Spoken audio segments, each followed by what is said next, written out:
juta ton. Itu kalau dinaikkan truk yang kecil itu biasanya bisa ngangkut 3 sampai 4 ton. Ditaruh di Papua. Sebenarnya ya momentum Organisasi Pertambangan Indonesia.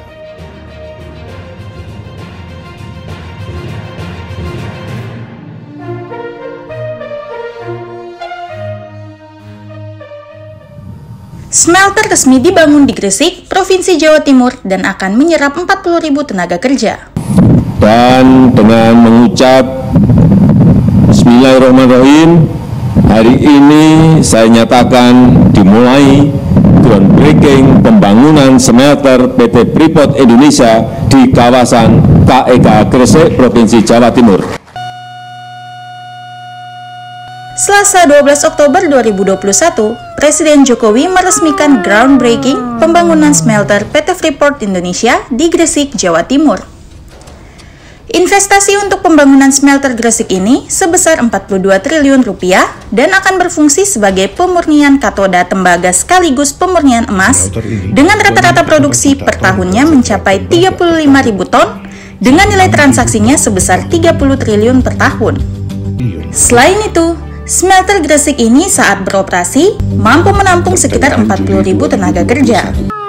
Dalam sambutannya, Presiden Jokowi mengatakan, Indonesia memiliki cadangan tembaga yang sangat besar dan masuk dalam 7 besar negara-negara yang memiliki cadangan tembaga terbesar di dunia. Menurut Presiden, potensi yang negara kita miliki harus dimanfaatkan sebaik-baiknya untuk kepentingan rakyat Indonesia.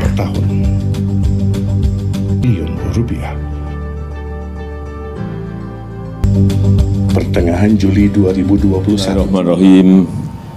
Assalamualaikum warahmatullahi wabarakatuh.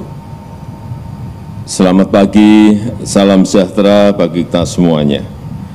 Negara kita, Indonesia, memiliki cadangan tembaga yang sangat besar. Masuk dalam kategori 7 negara yang memiliki cadangan tembaga terbesar di dunia. Ini yang banyak kita nggak tahu. Potensi yang sangat besar ini harus kita manfaatkan sebaik-baiknya, sebesar-besarnya untuk kemakmuran rakyat, dengan menciptakan nilai tambah yang setinggi-tingginya bagi ekonomi kita. Jangan sampai kita memiliki tambang, kita memiliki konsentrat, smelternya, hilirisasinya ada di negara lain. Seperti tadi disampaikan Pak Menteri, ada di Spanyol, ada di Jepang. Nilai tambahnya berarti yang menikmati mereka. Inilah kenapa smelter PT Freeport ini dibangun di dalam negeri, yaitu di Gresik, Provinsi Jawa Timur. Karena itu pemerintah, ini ada sebuah kebijakan strategis terkait dengan industri tambang tembaga setelah kita menguasai 51% saham Freeport, dan saat itu juga kita mendorong agar Freeport membangun smelter di dalam negeri. Karena sekali lagi, kita ingin nilai tambah itu ada di sini. Tadi disampaikan Pak Menteri bahwa ini dalam masa konstruksi saja akan ada 40.000 tenaga kerja yang bisa bekerja. Artinya yang terbuka lapangan pekerjaan ini akan banyak sekali di Kabupaten Gresik dan di Provinsi Jawa Timur. Belum nanti kalau sudah beroperasi. Dengan membangun smelter di dalam negeri, maka ini akan memperkuat hilirisasi industri. Saya akan perintah satu persatu perusahaan apapun, swasta maupun BUMN yang berkaitan dengan tambang, minerba, untuk masuk ke hilirisasi. Untuk apa? Sekali lagi, agar komoditas kita lebih tinggi nilainya, tidak kirim mentah, tidak kirim dalam bentuk raw material, memberikan nilai tambah bagi negara, artinya akan memberikan income yang lebih tinggi kepada negara. Kemudian menciptakan lebih banyak lapangan pekerjaan, ini goal yang penting bagi rakyat, dan tentu saja membuat bangsa kita semakin mandiri, semakin maju. Hadirin yang saya hormati, tadi kita mendapatkan laporan bahwa smelter yang akan dibangun ini dengan desain single line ini terbesar di dunia karena mampu mengolah 1,7 juta ton konsentrat tembaga per tahun. Bapak Ibu bisa bayangkan 1,7 7 juta ton. Itu kalau dinaikkan truk yang kecil itu biasanya bisa ngangkut 3 sampai 4 ton. Nah, berarti berapa truk yang akan berjejer di sini? Kalau 3 ton, isinya 3 ton saja satu truk kecil itu berarti ada 600.000 truk berjejer di sini, bayangkan. Ini gede sekali. Atau 480.000 ton logam tembaga. Saya berharap kehadiran PT Freeport Indonesia di kawasan ekonomi khusus di Gresik ini akan menjadi daya tarik bagi industri-industri lain untuk masuk ke KIK Gresik ini, khususnya industri turunan tembaga untuk ikut berinvestasi di sini. Pemerintah akan terus memberikan dukungan penuh agar iklim investasi kita semakin baik. Tadi seperti yang diminta oleh Pak Menko tadi, infrastrukturnya terus akan kita dukung, kemudahan dan kepastian berusaha akan kita dukung, kemudian ketersediaan SDM sesuai dengan kebutuhan industri juga, nanti pemerintah provinsi, pemerintah kabupaten juga ikut mendukung agar KIK Gresik ini semakin maju. Dan Indonesia akan semakin diminati sebagai tujuan investasi.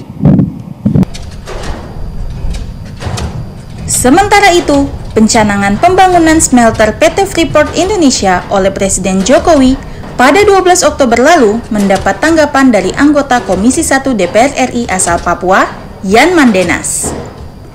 Menurut Yan Mandenas, pembangunan smelter di Gresik, pemerintah pusat seharusnya melibatkan pemerintah Provinsi Papua dan 7 suku sebagai pemilik hak ulayat sehingga tidak menimbulkan konflik baru. Dirinya mempertanyakan pembangunan smelter di Gresik apakah hanya mengelola konsentrat dari PT Freeport saja atau ada kerjasama dengan perusahaan tambang lain di luar Papua untuk mengelola konsentratnya sehingga smelter itu dibangun di Gresik. Untuk mengelola konsentratnya sehingga smelter itu dibangun di Gresik.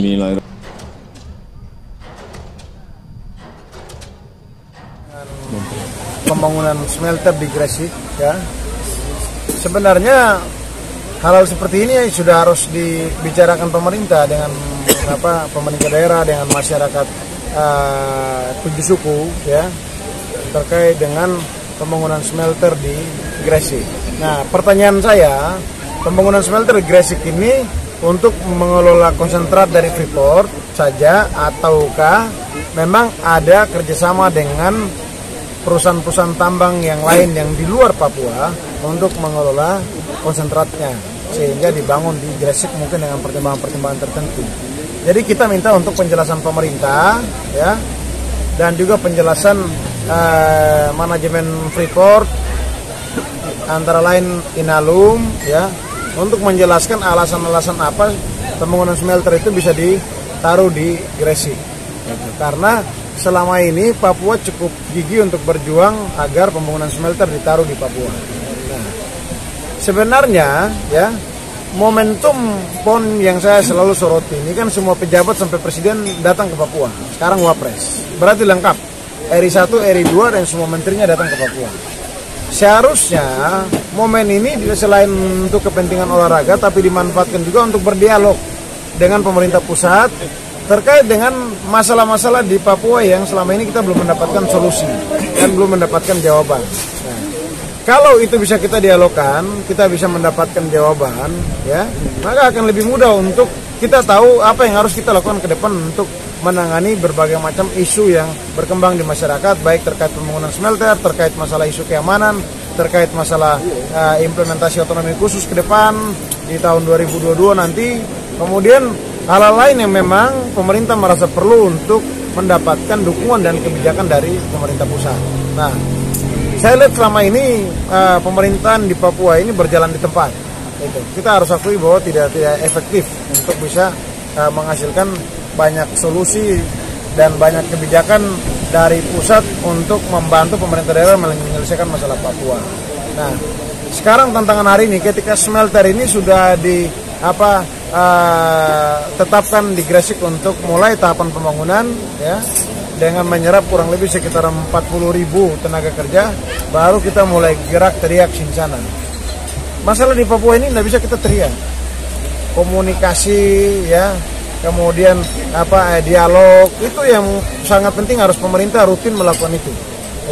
Tentunya memang hari ini kita merasa bahwa di Papua ini kita kehilangan pemimpin, walaupun kita sedang dipimpin. Tapi kita merasa kita kehilangan pemimpin karena yang memimpin ya tidak mampu untuk bisa menjawab solusi-solusi bagi penyelesaian berbagai macam kompleksitas masalah yang ada di Papua. Nah, harapan saya ke depan ya, para pembantu gubernur di Papua harus mampu mendorong kepada gubernur agar mengambil kebijakan strategis untuk menyelesaikan persoalan di Papua, termasuk dengan masalah penanganan smelter. Smelter ini kan kemarin Pak Jokowi di sini, kalau dibicarakan di sini Jokowi sama Freeport kan harusnya tuntas begitu. Nah, tapi nggak dibicarakan. Apa ini kegagalan dari pemerintah provinsi untuk meyakinkan investor masuk di Papua karena tidak ada kepastian hukum atau jaminan? Ya, saya pikir itu salah satu kegagalan pemerintah provinsi karena tidak mampu memberikan jaminan kepastian hukum, kemudian tidak mampu meyakinkan pemerintah pusat, tidak mampu juga meyakinkan investor, ya termasuk juga meyakinkan Freeport dengan partner kerjanya, ya, sehingga itu mengakibatkan bahwa mereka melihat bahwa Papua tidak bisa memberikan jaminan investasi jangka panjang yang menjanjikan bagi mereka untuk berinvestasi di Papua. Padahal kalau kita melihat bahwa membangun smelter ini kan sebenarnya Menteri investasi kan sudah ngomong juga dan mendorong sekali untuk smelter harus bangun di Papua itu. Nah, termasuk beberapa waktu lalu saya ketemu juga Menteri Investasi ke Amerika untuk mengurusi soal pembangunan smelter di Papua. Tapi kan nyatanya lobby-lobby ini mubazir semua kalau dengan adanya sekarang pembangunan smelter harus taruh di Gresik. Dan saya pikir ini tantangan ke depan. Nah, sekarang bagaimana langkah cepat kita untuk berbicara dengan Pak Jokowi bahwa pembangunan smelter ke depan ini kita lihat potensi-potensi yang ada di Papua yang akan dikelola ini kira-kira masih memungkinkan nggak itu? Khususnya Freeport. Kalau seandainya pemerintah pusat konsisten harusnya bangun di sini. Nah, tapi memang gubernur dengan para pembantunya tidak bisa sendiri untuk memperjuangkan ini. Memang butuh tangan-tangan lain untuk bisa melakukan pressure bersama agar ini kan keputusan politik begitu untuk memindahkan investasi dari satu wilayah ke wilayah lain. Ini masuk pada kategori keputusan politik pemerintahan yang mereka lakukan untuk bagaimana bisa menempatkan investasi ini bisa dilakukan di wilayah lain di luar Papua. Jadi sebenarnya pemerintahan yang kita sedang bangun ini di Papua ini tidak terlepas daripada campur tangan kebijakan politik yang perlu kita dorong juga untuk bagaimana bisa meloloskan keinginan pemerintah daerah. Nah, saya pikir mungkin kita kurang bergening yang tepat dengan pemerintah pusat sehingga mereka alihkan ke sana, atau mungkin kita kurang preso. Karena saya belajar dengan situasi dan kondisi hari ini di negara kita ini, pemimpin kita itu harus sering diingatkan. Kalau tidak sering diingatkan, dia lupa apa yang pernah dia pikirkan, apa yang harus dia lakukan. Jadi harus sering-sering diingatkan, dan kita tidak usah bosan-bosannya untuk mengingatkan pemimpin kita baik pusat maupun di daerah supaya mereka melakukan langkah-langkah strategis yang memang benar-benar bisa berpihak pada kepentingan masyarakat luas. Kalau tidak begitu, ya saya pikir pasti segala kebijakan, segala keputusan yang terjadi merugikan kita. Kalau bisa didorong, dibatalkan, ya batalkan aja begitu. Nah, jangan sampai ini barang ini jalan begitu. Nah, kalaupun mereka misalnya tidak mau bangun Papua, plus minusnya apa dijelaskan kan? Nah, di sini kan negara punya kekuatan semua, ada TNI, ada Polri, segala macam. Jadi kalau mengatakan Papua tidak aman, saya pikir itu bukan tolak ukur, begitu. Papua aman dan tidaknya tergantung pemimpin di daerah. Manyar investasi sebesar 3 Untuk itu, Yan Mandenas berharap adanya penjelasan pemerintah pusat dan pihak PT Freeport kepada masyarakat Papua terkait pembangunan smelter di Gresik, Jawa Timur. Dari Jayapura, Tim Liputan CTP melaporkan.